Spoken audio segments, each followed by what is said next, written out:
अस्सलाम वालेकुम दोस्तों। वो बादशाह की सब बातें सुन रहा था। वो सिपाही बहुत हसीनो जमील था। उसके मुंह पर दाढ़ी और मूछें बिल्कुल नहीं थी। जब इस सिपाही ने ये सब बातें सुनी तो उसके जहन में एक चालाक मंसूबा आया और वो उस वक्त महल से गायब हो गया।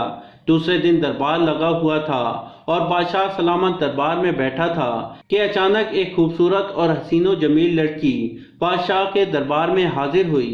बादशाह ने जैसे ही इस खूबसूरत और हसीनो जमील लड़की को देखा तो उस पर पहली ही नज़र में फिदा हो गया और उससे शादी करने का सोच लिया।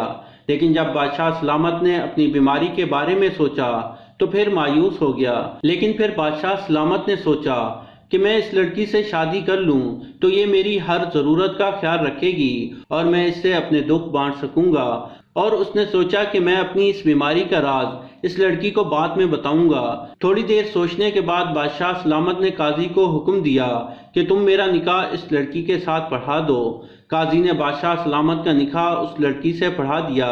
इसके बाद जब रात हुई तो बादशाह सलामत अपने कमरे में गया तो मलका इंतजार कर रही थी। लेकिन बादशाह सलामत ने पहले ही लम्हे अपनी बीमारी के बारे में बता दिया। मलका ने कहा, बादशाह सलामत, मैं आपकी बीवी बन गई। ये बात मेरे लिए बाइसे शरफ है। इंशाल्लाह जब अल्लाह ने चाहा तो आप बिल्कुल सेहतयाब हो जाएंगे। बादशाह बड़ा हैरान परेशान हुआ कि मलका इतनी आसानी से कैसे खामोश हो गई। फिर बादशाह सलामत अपने कमरे में चला गया। वक्त गुजरता गया और बादशाह मलका के साथ हंसी खुशी जिंदगी गुजार रहा था। लेकिन बादशाह मलका को वो खुशी नहीं दे पाता जो मर्द अपनी बीवी को देता है। एक मर्तबा बादशाह सलामत पड़ोसी मुल्क के दौरे के लिए बाहर जाने लगा तो बादशाह ने अपने सब करीबी कनीज़ों को बुलाकर मलका के साथ रात को औताक में रहने का हुक्म दिया। उसके बाद बादशाह पड़ोसी मुल्क के दौरे पर रवाना हो गया। जब एक माह बाद बादशाह वापस आया तो सब बादशाह सलामत का इस्तकबाल कर रहे थे। लेकिन वो कनीज जमीन पर गिर गई और बेहोश हो गई। जब शाही तबीब ने मुआयना किया तो वो बादशाह सलामत से मुखातिब होकर बोला, बादशाह सलामत, ये कनीज हमला हो गई है। यह खबर सुनकर बादशाह बड़ा परेशान हुआ कि अपनी बीमारी की वजह से मैंने इस कनीज को कभी छुआ नहीं, तो ये कैसे हमला हो गई। और जब तमाम दरबारियों से पूछा गया तो सब ने यही कहा कि हमने कनीज को हाथ नहीं लगाया। ये सुनकर बादशाह मजीद परेशान हुआ कि आखिर मेरे पीछे किसने ज़िना किया। जब उस कनीज से पूछा गया तो उसने नाम बताने से इनकार कर दिया। अब बादशाह परेशान खड़ा था कि बादशाह का शाही तबीब बादशाह के पास आया और कहा, बादशाह सलामत, अब बात आपकी इज्जत पर आ गई है क्योंकि रियाया आप पर बहुत भरोसा करती है। अगर हमने कनीज के साथ ज़ना करने वाले को न ढूंढा तो इसका कसूरवार रियाया आपको ठहराएगी। बादशाह ने तबीब से कहा कि तुम इस मसले पर कोई हल निकालो।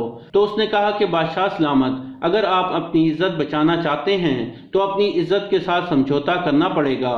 बादशाह बड़ा हैरान हुआ कि तबीब क्या कह रहा है। लेकिन इसके बाद बादशाह सलामत को तबीब ने कहा कि एक रात मुझे मलका के साथ सोने दें, लेकिन मैं आपसे वादा करता हूँ कि मैं मलका को बुरी नज़र से हाथ नहीं लगाऊंगा और सुबह मालूम करके दूंगा कि कनीज कैसे हमला हुई। बादशाह को तबीब की ये बात समझ नहीं आई और फिर भी उसने तबीब को मलका के साथ सोने की इजाज़त दे दी। जब रात हुई तो तबीब कमरे में दाखिल हुआ और जैसे ही मलका के करीब गया तो मलका तबीब से दूर भागने लगी।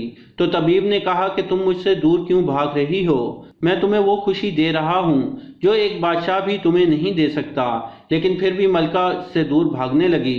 तो तबीब ने गुस्से में आकर उसके कपड़ों से खींचकर उसके कपड़े फाड़ दिए। अब जैसे ही तबीब ने इसके कपड़े फाड़ कर देखा तो तबीब के पाँव के तले से जमीन निकल गई, क्योंकि जब मलका के कपड़े फटे तो उसे मालूम हुआ कि मलका के रूप में वो बादशाह का खूबसूरत और हसीनो जमील सिपाही था जिसने एक औरत का भेष बदलकर बादशाह को इतने दिनों से बेवकूफ़ बना रखा था। तबीब ने तलवार उसकी गर्दन पर रख दी और बादशाह के पास ले गया और बादशाह को कहा कि बादशाह सलामत, कनीज के हमला होने में मलका का हाथ है। ये सुनकर तमाम दरबारी और बादशाह भी हंसने लगा कि एक औरत का दूसरी औरत के हमला होने में कैसे हाथ हो सकता है। तो तबीब ने कहा कि बादशाह सलामत, जिसको आपने मलका समझकर इससे शादी की और इतने दिनों से आप उसके साथ रह रहे थे, वो कोई खूबसूरत और हसीनो जमील लड़की नहीं बल्कि औरत के रूप में आपका हसीनो जमील सिपाही है।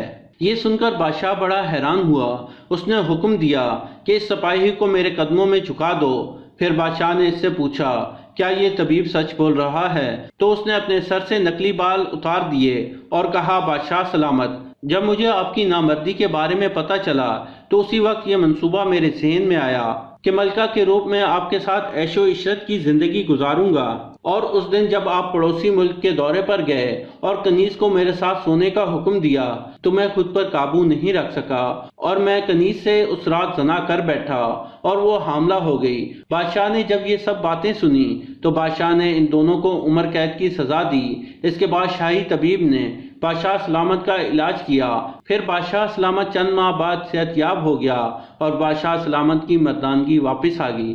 تو دوستو یہ تھی ہماری آج کی کہانی۔ پسند آنے کی صورت میں لائک کریں اور اپنے دوستوں کے ساتھ شیئر کریں، اور مزید ایسی کہانیوں کے لیے ہمارے چینل کو سبسکرائب کرتے ہوئے ساتھ موجود گھنٹی کا بٹن بھی دبا دیں۔ شکریہ۔